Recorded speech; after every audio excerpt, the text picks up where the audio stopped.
Well, hello and welcome to another edition of the E-Commerce Evolution Podcast. I'm your host, Brett Curry, CEO of OMG Commerce. And today I am delighted because I get to share with you a longtime friend, a guy that I like to talk shop with, a guy that I nerd out with, and we talk about all kinds of marketing topics together, one-on-one, and it's about time we shared that with the world. And so that's what we're doing today. But my guest is Brendan Bannister. We first met when he was the CMO and Creative Director of William Painter, where he oversaw 13x growth, 1,500% growth on website visitors and lots of other cool stuff. So we'll unpack that, talk about that. Lots of lessons there. He is now the CEO and founder of Natura Labs. So we'll talk more about that and what they've got going on there. Pretty exciting stuff. And hey, we're going to talk growth. We're going to talk top of funnel growth. We're going to talk about creative, data-driven marketing. We're going to talk about CRO and other fun stuff as well. So with that, Brendan, how you doing, man? Welcome to the show, and thanks for coming on. I'm doing good, man. It's been a long time coming, and I'm excited. Thanks for having me. I appreciate it. It has been a long time coming, and what I want to do first, so lots to unpack. Talk about William Painter's success, the YouTube, the Facebook success, all that was awesome there. We're going to talk about CRO and some of the data-driven stuff you're doing now. But for those watching the video, they're probably looking and saying, dang, Brendan has got like an amazing background. So it's a cityscape. You got these big windows behind you. You get the microphone. Like everything looks good. You can tell you're a photographer because you've positioned everything perfectly. But where are you in the world? I'm in Dubai, and well, it's not flashing anymore, but it was flashing, or it is flashing now. It's the Burj Khalifa out there. And that is that the tallest building in the world, or second, Yep. or something? It's the tallest building in the world for now. Gotcha. Yeah. So Dubai, that is a place I've never visited. Heard lots of good things. My buddy Nick Shackelford has done some events there. I almost went, but it's halfway around the world. You're a California guy, and so when you and I met and hung out, it was in San Diego with the William Painter crew. But why Dubai? Why did you end up landing there? It's an interesting question that doesn't necessarily have an easy answer. But long story short, my business partner and one of my best friends was already living out here. He relocated out here for another e-commerce brand that he was working with. And sometimes life just calls you in a direction. And it called me out here, and I came out here, and it's been mind-blowing to say the least. It's like probably, I think, the center of innovation in the world right now. And it's a great place to be for like marketing, life, and just to be around the future of everything, in my opinion. Yeah, it's really, really interesting. I've heard stories and talked to a couple other buddies that were like there for an event, and they were like FaceTiming me and showing me the hotel and the surrounding areas. It's a beautiful city. It seems to be a very clean city, and just lots of really successful people from all over the world are hanging in Dubai, right? Yo, absolutely. It's the cleanest city I've ever been to. There's no trash at all. So that's really nice. And yeah, like the level of success here That's basically like downtown San Diego, downtown LA. No trash. yeah, it's pretty much the same. I love San Diego, but I was staying in an Airbnb, speaking at an event, and I walked down this road, like it was by Petco Park, and lots of it's beautiful, but I walked down the street and I was like, it smells like urine and pot. And there's a lot of trash here, right? So it's like it's partially beautiful and partially just like, come on, man, like somebody's got to clean this place up. Anyway, so none of that. That's a whole nother story. Awesome. That's a whole nother podcast. It's another podcast for sure. So that's awesome, man. Well, really excited to dive in. Love what you guys are doing now with Natura Labs, and we're going to talk about CRO and data-driven marketing and some of that fun stuff. But I want to unpack the success that you had at William Painter first, because such an awesome story, such a great product. Love the guys at William Painter, and so you were there. You were the CMO, the creative director when William Painter really blew up. And also, quick shout out to Raindrop and our boy Jacques Spitzer and the crew. They played an instrumental role in some of the creatives there. But really, you guys exploded. So kind of walk us through what's that story? How did that unfold? Give us a few of the highlights, and then we'll dive into some lessons there. Yeah, we'll cut it down because I guess that was like back in the glory days of YouTube. Some might say the glory days, the hero video days. But yeah, long story short, that was back in the day when Dollar Shave Club and Dr. Squatch was kind of pioneering the YouTube hero video scene, and these agencies were just starting to pop up around. And we got connected with Raindrop Agency down in San Diego, and produced that first hero video. And after quite a long time of studying YouTube, watching some of the courses that you taught, you put it on YouTube, and it just popped. It just worked, and it scaled aggressively, very fast, almost uncontrollably to amount to a period where it was pretty scary to see the level of scale that you would unlock in a matter of 1 to 2 weeks. I'm talking campaigns going from 2,000 a day to upwards of $100,000 a day, like in a week. Right, So that right. was It was pretty interesting. insane. And Those were the glory days for sure. yeah, it kind of paved the way to like, okay, this is working. Let's produce more hero videos, and we ended up producing, several full top of funnel hero videos, along with multiple Thanksgiving sales, Black Friday sales, Christmas sales, and so on and so forth. Yeah, I love it. And a lot of the world has changed because remind me, what was that, 2019? Yeah, 2018? 2019 when we did the first one, 19. and I think we made some in 2019 and 2020 as well. Yeah, yeah. So a lot has changed in the world, obviously, right? Yeah, Pandemic, yeah, supply chain issues, inflation, all kinds of stuff, just kind of throwing a wrench in everything. So it's a different world, and increased competition in iOS 14 and all that. But some of the same principles still apply, right? yeah, Is it absolutely. as easy to scale today as it was then? Probably not, but it's still doable with the right scenarios. But let's talk about kind of what was your role in that process. So 13x growth, 59% growth in online shoppers, like just amazing growth. What was your role, and what part did you play in that? Yeah, I'm sure a lot of people know that have not massive e-commerce brands, but smaller teams. Everyone wears a lot of hats and plays a lot of role. Yeah, yeah. But I You got to was do whatever's necessary, Yeah, right? yeah, exactly. So I was pretty involved on kind of like the creative direction side of things. I did a lot, big collaborative process on writing the scripts. James Schrader and I, who was in the videos for William Painter and also for Dr. Squatch, we worked really closely in writing those scripts, and then kind of like coming up with stories to be funny, different types of backgrounds and opening scenes, hooks. The hook is the biggest one. Breaking sunglasses, jumping through banners and things like that, just to grab attention. And then also like really trying to learn how to add in direct response marketing. So presenting a problem and then giving the solution and walking the viewer like through it in a creative, funny, like non-invasive way. Yeah. And then I was running the Google ads, so I was behind the scenes, finding the audiences, running all the YouTube campaigns, doing search and shopping and all that good stuff.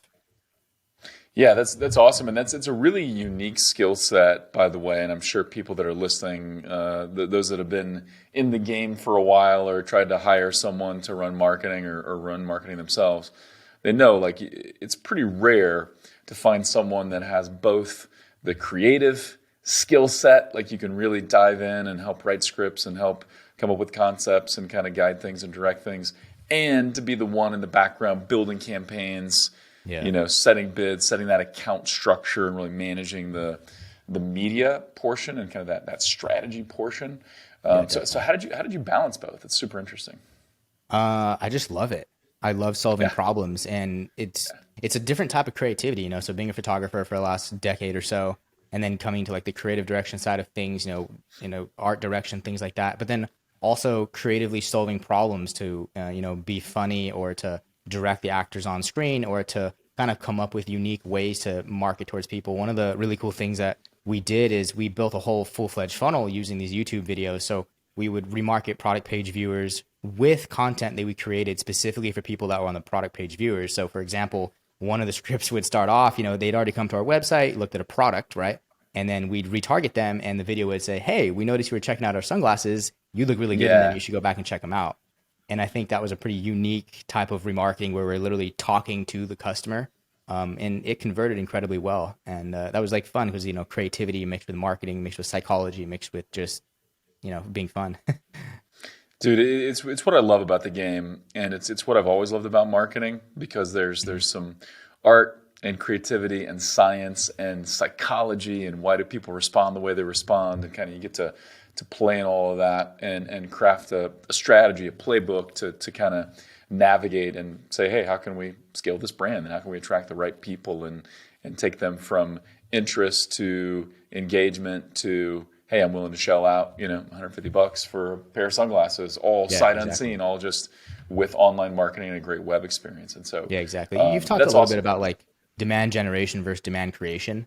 So that's Yeah. also a really fun thing where you realize that there's a problem that, maybe the organization, the brand you're working with doesn't have demand to capture, but it has to generate it and then capture it. So you have to create desire and then get them to purchase it, which is, just another complex problem you have to solve creatively as well. Yeah, I love it, and I've kind of played on both sides, because I've always loved Google search and shopping, and that's query based traffic, right? That's someone searching for a specific solution or a specific product, and so that's more demand capture, right? That's where Mhm. you're saying, hey, I'm looking for this kind of car accessory, or I'm looking for this type of sunglasses, so you're capturing that demand.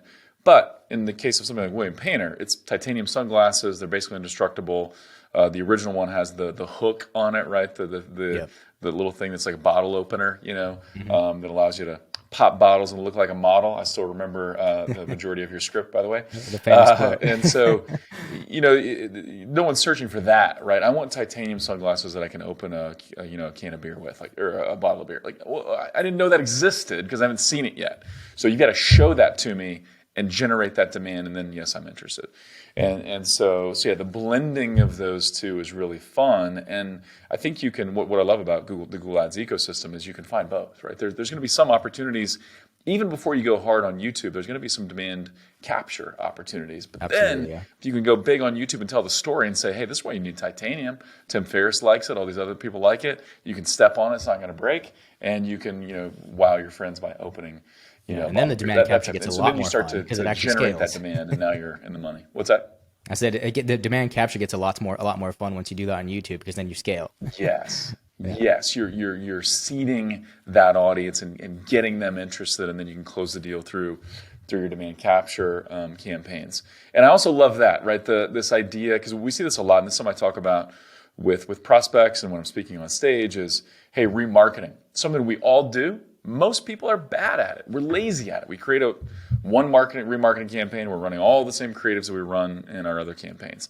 That's better than nothing, but what if we segmented that a little bit and said, hey, you've been to a product detail page, you just haven't pulled the trigger yet. So let's talk to you like you've been there. You checked Yeah. out the product, you maybe didn't like it. And if you can add some humor and some fun elements, all the better. So we actually met, to tell the story of how we met, I believe, I can't remember who reached out, but you guys had actually taken my YouTube and Google Ads course that I did with Smart Marketer. Yeah. And The then original was one, it not the new Ezra one, that the connected? original one. How did we meet after that? I don't even remember now. I think it was at one of the Blue Ribbon events, to be honest. It must have been one of the first ones. Might have been in Seattle. I think that might have been the first one I went to was in Seattle, but I can't remember. Yeah, yeah. So Yeah. we connected and kind of sparked a friendship where, yeah, you guys took the course and ran with it and you added to it and your brilliance kind of came out in that. And then we've just stayed in touch ever since, kind of swapping ideas and talking Yeah. shop. So, Yeah. so pretty cool. Pretty cool. Awesome. Well, what are some of the takeaways from the William Painter days that you would say still apply today, right? So if we're looking at, and I like the delineation or the comparison you made there of demand generation versus demand capture. So what are some of the demand generation lessons that you learned through William Painter that still apply today? I know there are probably a few technical nuances that are different in a post iOS 14.5 world, but what are some of the lessons that still apply? Yeah, that's a really good question, actually. I think I'm a big person on branding. Like one of my biggest things is as being an artist creator is I think actually one of my favorite quotes ever is design is hack. And I think that's true. And I think design goes into a magnitude of things. It's not just the product, it's not just the website, it's not just the creative, but it's all of them into one. And I call it the visual spectrum. And that is every visual touch point of your brand, from the way you message people on a social media or on your text message to your email to the colors you choose to the fonts to the type of creative, the iPhone creative, the professional creative, like all of that creative comes into brand. And I think that is a very, very, very important part because when you're trying to create demand, you have to present yourself as bigger than life and bigger than you actually are. That way people trust you. Especially in this day and age when you're scrolling on Instagram or on YouTube and there's hundreds and hundreds of companies and brands and products being shoved down your throat, you have to stand out above the rest and people have to trust you. And if you have that niche for design and you have attention to detail and make the creative stand out, whether it's high quality or funny or attention grabbing, and the whole experience from point A to point Z is a smooth, cohesive brand experience, the demand capture and demand generation just becomes a lot easier because people trust you and they trust your brand. Yeah, I love that so much, and I want to unpack that just a little bit. But explain that quote just a little bit to me. So design is hack. What does that mean? So just as it sounds, like if you're able to design something to a level that connects with people on a subconscious level, it makes everything easier, right? Like if I'm gonna sell you a pen and the pen looks clunky or it's an odd color, like I don't want that pen, but I want a sleek black pen that feels good. And it might be the same components, might cost the same to produce it, but if it's sleek and it looks good to the eye, it's way easier to sell. And I think Yeah. just designing something and having the attention to the detail is that hack that makes everything easier. Yeah, I love it. And to give a couple of examples, obviously we could look at, the examples that are always given. Nike can charge now. I just bought oddly enough, I just bought my first pair of Jordans. I've always been a Michael Jordan fan. I just bought my first pair.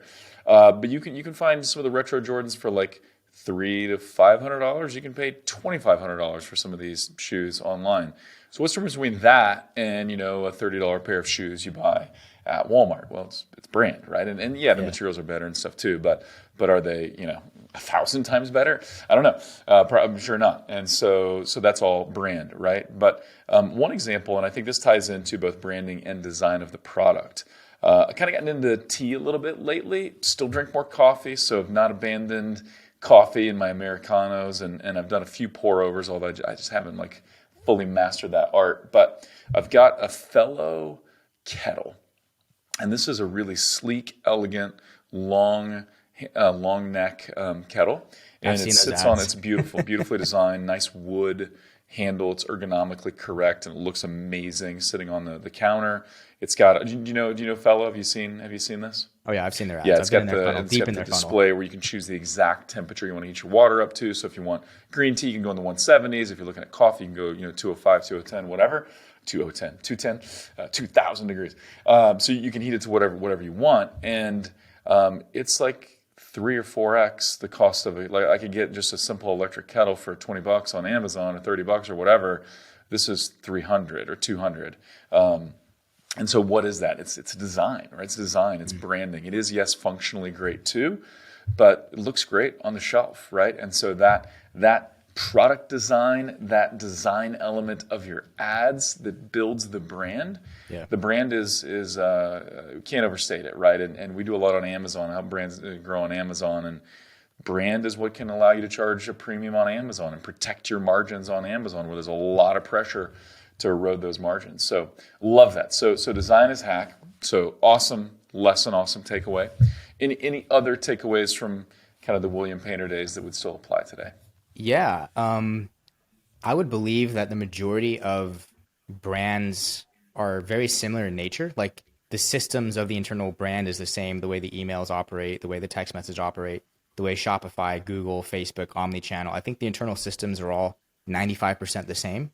And it's that 5 or 10% of how you brand it really and connect those pieces together that the entire ecosystem works. And I found that, over the years consulting for, various different brands and seeing, under the hoods of very different brands of their entire layout, all the ads, the Shopify, the creative, all that stuff, you really see a lot of the similarities. And you're like, okay, well, if all e-commerce is relatively similar, then we can build a system of equations that allows us to kind of plug and play into different organizations. And that's kind of what we'll lead into later. But it's really interesting to see that the channels kind of talk to each other in the same way. And in essence, I believe that in a nutshell, an e-commerce brand is basically just an algorithm, and it's a plug it starts at the ad level, goes up through the website and all the way to the purchase. And as long as you can make it all connect, it works. And it kind of, it's very applicable across many different brands for DTC at least.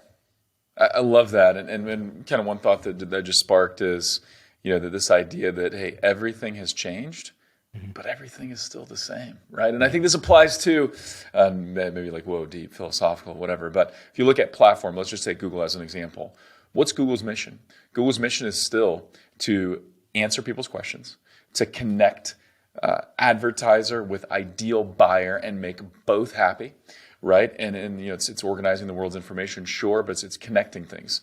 It's just that the methods have changed, right? It's not just search. It's YouTube and the algorithm in YouTube that's really good at predicting what content do you want to consume next. And based on your behavior, what products would you like to see and what products would you like to shop and see demonstration videos on or see ads on inside of YouTube or inside of Google. And so it's still a lot of the same thing, right? It's just the way we're guiding campaigns. Campaign structure is different. Yep. The way we bid is different, right? The way we used to bid on shopping and the way we used to bid on YouTube, it's shifted some in recent years. The algorithm has gotten better. In some ways, it's gotten worse too because of lack of data. But the platforms are figuring that out. So it's like I think you're right. And 90% whatever is the same. Those little nuances matter, and you got to figure those out. But at the core, it's still the same, right? And people still buy for the same reasons they've always bought, right? The brand matters, and they want to solve a problem, and they want the benefits, and they want to see themselves in the product, and all these things. It's just the tools and the methods we have to bring that to life are a little bit different, right? And so, I love that perspective. I would say really it's even just going as far as just getting more simple. Like instead of everything being so complex and guessing, it's really just about optimizing your brand, optimizing your shopping experience, decreasing friction, increasing quality creative, and A plus B equals C. It's not that complex. But I love it. It's one of my, I kind of set some intentions and talked about and we're recording this just kind of right after the new year, but setting my intentions for the year and kind of 3 words I'm going to focus on. One is simplicity, one is intentionality, and one is consistency. But let's just talk about simplicity for a minute. Simplicity is not dumbing down. Simplicity is not being, just simplicity is about removing ambiguity, making things crystal clear.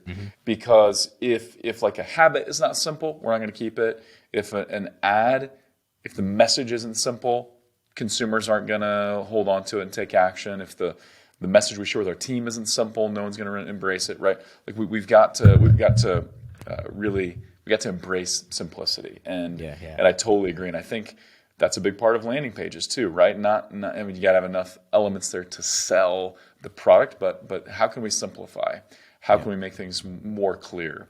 Now we actually have increasingly important. We have 3 principles in Natura Labs, and 2 of them, the first one, and it's kind of like our 3 principles to design and life and philosophy, blah, blah, blah, blah. But the first principle is simplicity is the key to brilliance by daVinici.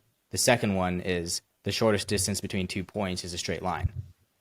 And we apply those to all design, all marketing, all theory we do. And it's really just about being simple, being minimal, getting the point across without all the fluff and unnecessary jargon that we often add. Like we always add complexity because we think it's a complex problem, but it's really just a simple problem. Yeah. And it's one of those things too, where if you're trying to communicate something on a landing page or through a video, you want like instant understanding where someone reads it and they're like, oh, cool, I totally get it. I get what this product is going to do for me. I get what you're trying to say, rather than it's like, I read the headline, it's kind of interesting, but I don't really know what you're talking about. Maybe I'll read more, maybe I won't. But you want like this instant understanding, which is super powerful. So definitely. Awesome. Let's. I want to get into CRO. I want to get into data-driven marketing. But let's talk about R&D for a minute. So this is something that you and I talk about a decent amount. I know this is kind of a passion of yours right now. But where does research and development fit into good marketing? And how are you at Natura Labs and you individually, how are you thinking about research and development? Another great question. So I think research and development is actually going to be the future of e-commerce. I think as media buyers kind of get phased out, we're going to focus more on building simple websites and being creative and adding the creativity into the ads. But then what we're also going to have to do is either have a whole team of researchers or an independent organization such as ourselves that will identify problems and provide solutions for you. And one of the things we really focus on is being an independent, like external powerhouse that can work with brands that can spend time focusing on how to solve a problem, whether it's how to decrease our cost per acquisition or how to better sell a product or what product to design, rather than someone that's, at the brand, being busy all day, focusing on putting out fires. We're on the outside kind of like, okay, our number one job is to find a problem and not just find the problem, but, give you a solution. And I think a lot of that comes down to, marketing, CPAs, creative, how to stand out, how to be different, how to, execute and iterate faster than the competition. Yeah, I really like that. I think we talk about this a decent amount internally at OMG, and lots of chatter on LinkedIn and Twitter amongst marketers that, hey, this idea that media buying is dead, right? And I would agree with that. Like traditional, where we're just creating a media plan, bidding up, bidding down, kind of that sort of thing. Nah, like that. You don't really need that. That alone isn't super valuable, right? But like the strategic use of channels and the strategic combination of different campaign types. I like to think about it almost like to use a football analogy, like an offensive coordinator, right? So you're calling the right plays. You're creating this team of campaigns and team of platforms to work together, to get the ball in the end zone. And you're reading the defense. You're watching how the defense responds to things. You're calling the next play. But a lot of that is R&D, right? And so to continue on the football analogy, and my apologies if this isn't landing for some people in the audience who are like, football, who cares? The best offensive coordinators, the best quarterbacks, the best coaches, they are studying game film all the time, right? Film of their own team, film of their opponents. They're dissecting the data, they're researching, and then they're applying that. They're applying that in their game plan. They're not on the field anymore, right? And that's kind of the way to like a good media buyer, a good strategist, they're not in doing some of the stuff anymore. They're directing it and they're calling those plays. So what are some of the elements of research and development that you guys are focused on, or that the marketer of the future needs to be focused on? Yeah, I think we're really focused on top of funnel acquisition. Because as you know, especially during the holidays, like CPMs are through the roof, CPCs through the roof, CPAs, a lot of them through the roof with the, all the competition. And I think our main focus is on landing pages because simplicity, right? Instead of sending someone to a product page that might not be optimized for that specific audience, we're focusing on, okay, who is our target audience for this specific product or this specific offer? How can we build a unique, customized shopping experience for this person that walks them through the entire point A to point Z in a nurtured way? I mean, imagine walking into Target, for example, or, Target's a great example, right? You walk into Target and you're like, where do I need to go? Where's my piece at, right? Instead of going through the entire store trying to figure out where that thing is you want to buy, you walk in the doors of Target, boom, it's right in front of you. You're like, oh, perfect. I don't have to search for it. I didn't know I needed this, but now I'm going to get this and that. And I think that's where the R&D comes in. It's like, let's create a nurtured, unique shopping experience that you can also connect to the creative. So it can be a creative from an ad level all the way through the entire purchase level from point A to point Z is a unique experience, made for that person to solve that person's problem or whatever it may be. I love that. Yeah, I often find myself, I way prefer to shop online. If I do go to a physical store, which I do on occasion, I'm like, man, can I just search for something? Or like, is there a search bar? Or I always go like grab somebody and just ask because I don't want to. Otherwise, I'm wandering around the store like a moron and not finding what I need. But I love that curated experience designed exactly for that person, so they get what they need and so that they convert. So I think it's a good transition. Let's talk about CRO a little bit. So you guys at Natura Labs, you've got a really unique approach. You're building out landers, and they're both beautiful and highly converting. So you've got to show me a lot of what you're doing. Very impressed. What's your approach to CRO? And what's your approach? And we'll talk about lessons we can pull from that. Yeah, so CRO is a pretty broad term. You could have CRO on the homepage. You could have CRO on ad level. You can have CRO on the product page, collection page, stuff like that. Our main focus, and this is our third principle in Natura Labs, it's a principle called Gauss law. And in a nutshell, it basically states that a working complex system must evolve from a simple working system. You can't start with a complex system, right? So if we talk about, a brand, a website in terms of a complex system, you have all these different products, all these different links and stuff. And it's very difficult, it's very complex, very confusing for someone with a simple thought process to navigate. So our theory is, okay, well, let's build a landing page that is a simple landing page to solve a specific problem for a specific product, whatever that may be. And we build them modularized. So we have, our intention is to build the entire landing page with multiple different offers that we have at the start, multiple different modules that we can swap in towards the middle and bottom of the page. But the goal is to build one simple system, one simple landing page that works. And if it's not working, because sometimes they don't work right when you launch them, you replace the header. Boom, new header, new header, new header, new color. And you just change that starting piece until it starts to convert. And then as it starts to convert, you keep doing, CRO to have negative feedback and make iterations. And slowly over time, you start building a page that's more powerful and more powerful, more powerful, even by changing button colors, placements, offers, and things like that. And that Okay, so I got compounds to across ask. the I rest want of to the want website to as well. want to dive into that a little bit more, but you've shared now two of your principles or Well, two that of was your all three. That was the third philosophies. one. What were the? So I guess simplicity is the key to brilliance.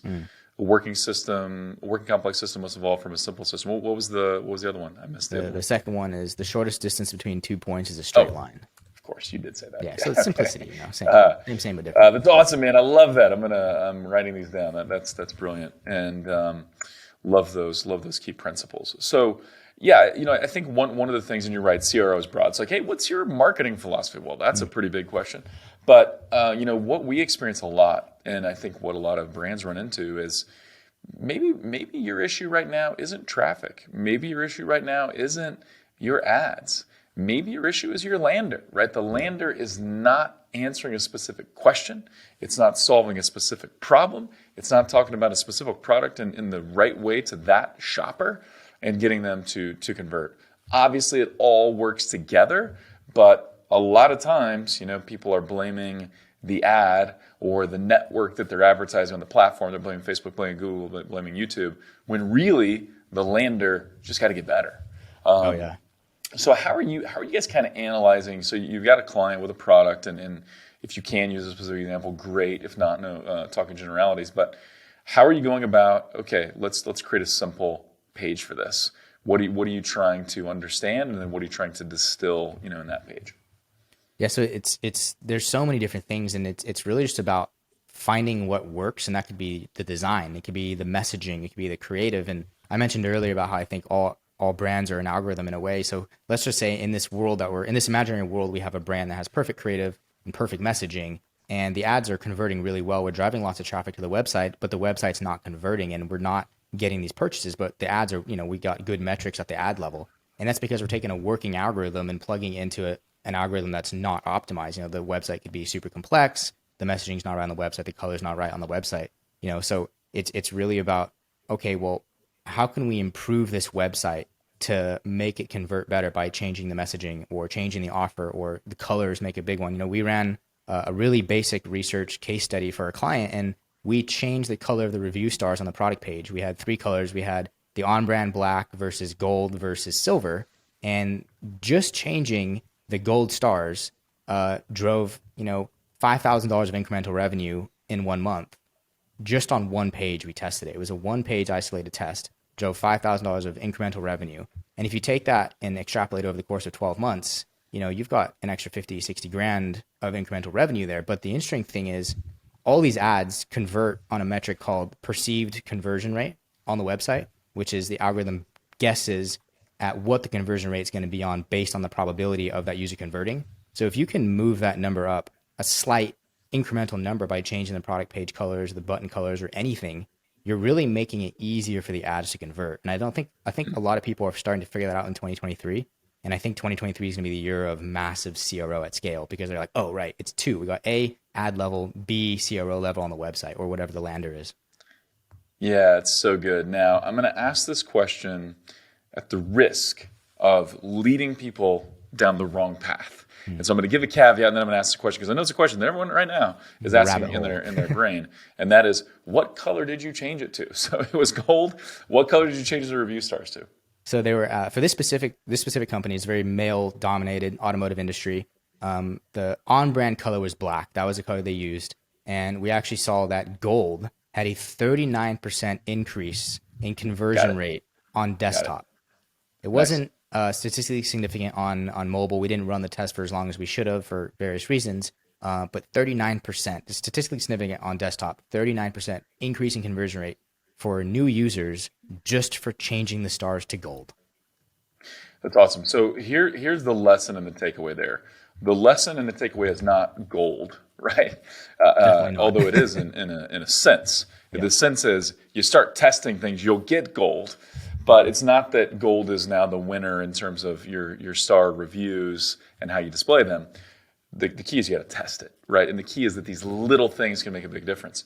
I just led a training with our leadership at OMG on atomic habits, and it's a great book. If you've not read it, it's by James Clear. Talks about like these little changes, these small habits, these simple habits. As you stack them, they compound. And one of the stories in the book, and I'll tell this in like 20 seconds, was about the British cycling team. And the British cycling team for a long time, they were really terrible. They won like one Tour de France in 100 years. They were so bad that certain bike manufacturers didn't want to sell them bikes because they thought it would ruin their brand. They were like, hey, if people see your cyclists riding our bikes, they're not going to buy it. And so it's bad. This new coach comes along, and he talks about this principle of the aggregation of marginal gains. So the stacking or the adding up of small incremental improvements, right? So they start doing crazy things, like they clean the tires with rubbing alcohol, and they test like 100 different suits to see what's got the least amount of drag. And they start testing pillows and mattresses for their racing team to see what leads to the best night's sleep. They start painting the inside of their trailers white so they can spot dust and get it out of there to keep the bikes clean. They start doing all these crazy little things, and you start adding all that together, and you can see amazing results. They actually went on to, I don't remember the years now, but they won like 5 out of 6 Tour de France races, and then they were like the pinnacle of the world, right? But it wasn't just like, a lot of times we look at, what's the one thing? What's the one thing I can do? Give me a silver bullet here. And that usually doesn't exist, right? It is, you've got to test lots of little things, but you stack a lot of little wins on top of each other, and you've got amazing compounding results. Absolutely. There's no shiny object, and there is no one answer, despite what people think.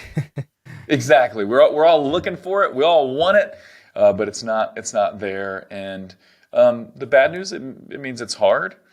The good news is it's hard, and your competitors can't figure it out either, right? And so that's where if you do, and I love this idea of brands are an algorithm, right? Where it's all these things working together, and if you can kind of figure out the algorithm and guide it, you can see big success. So, Well, I mean, any really just other kind of general takeaways on CRO for brands and the way you guys approach it?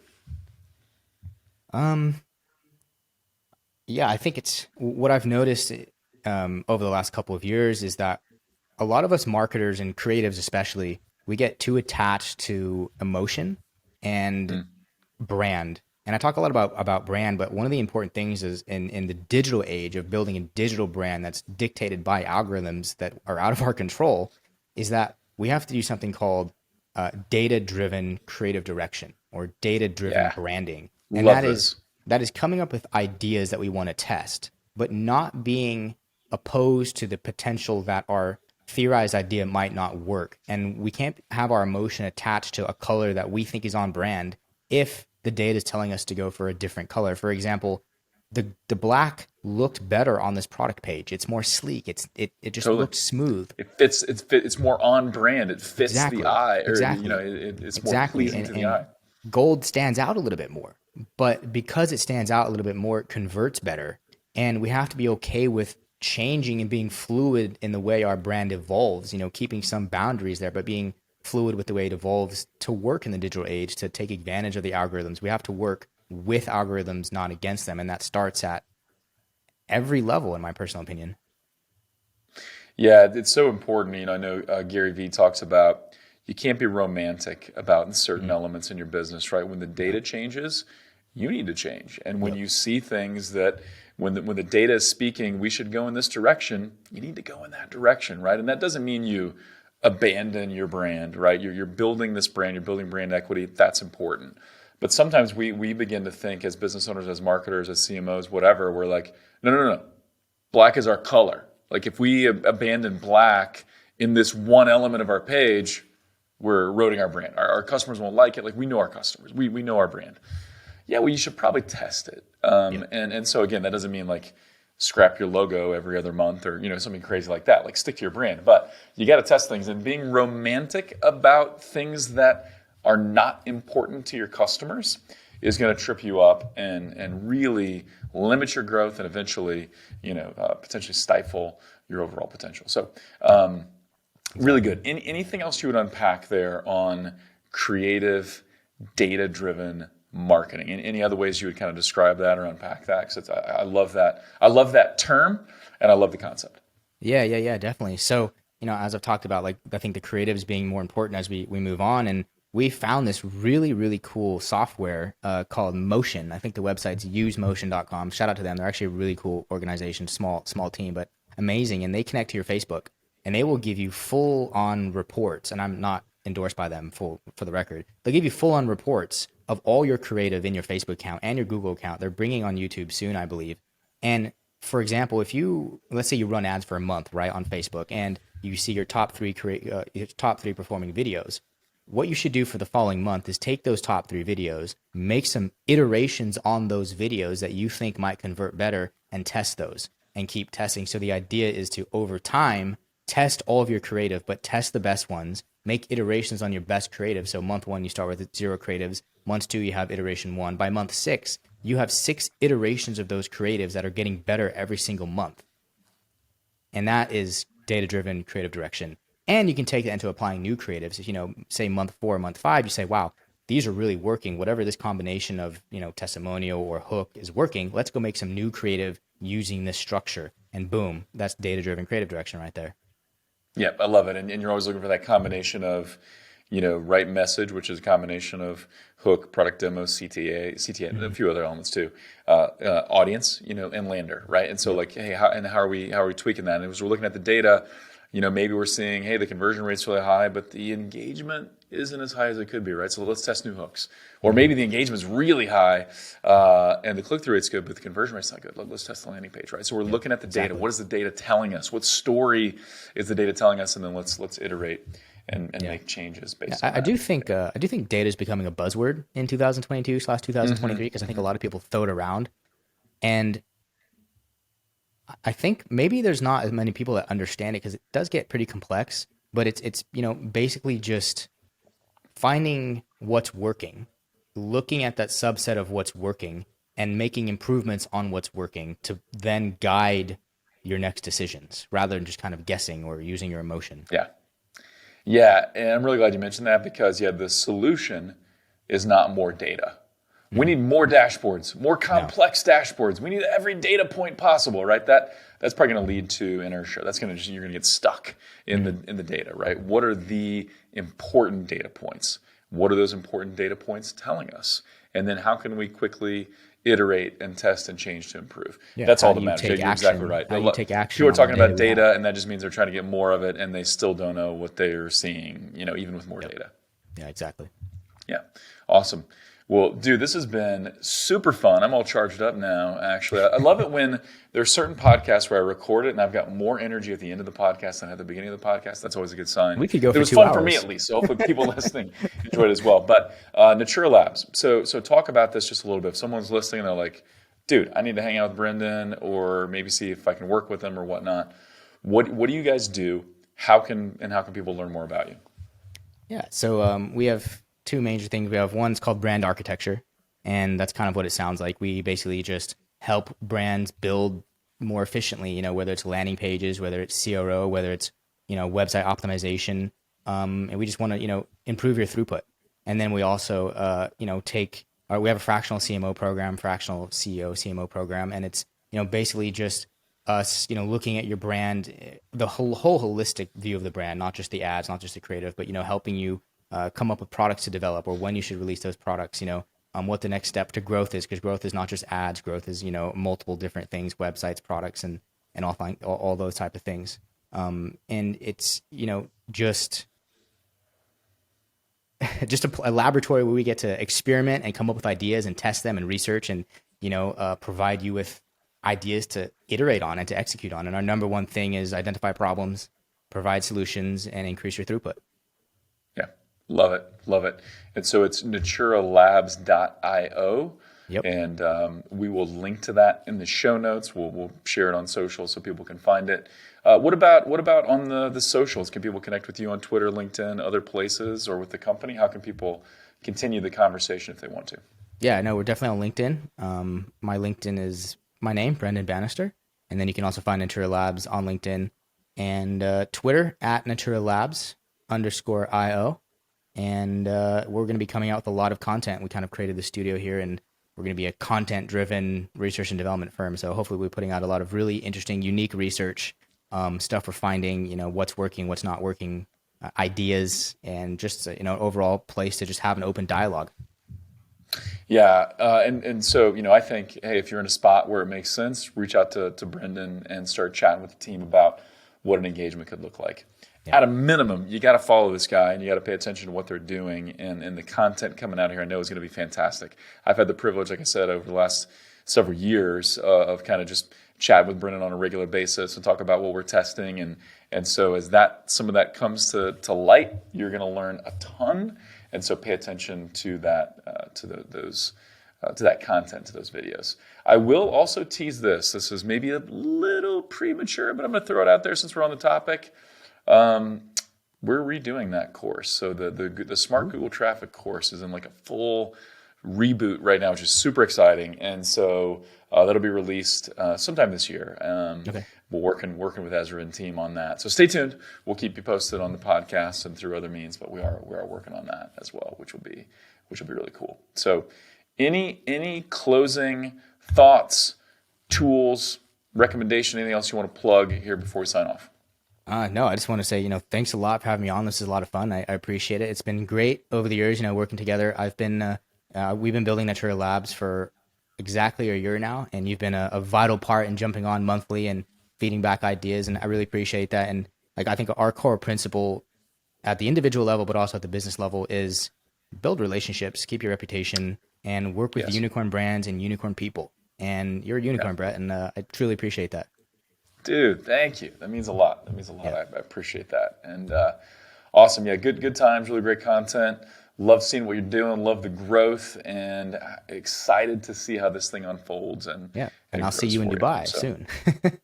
Dude, I got to get to Dubai. I guess I got to do it. I mean, it just seems like a lot of work to get there, but I got to check it out. I definitely do. So absolutely awesome. All right, man. Fantastic stuff. Thank you so much for coming on. Thank you.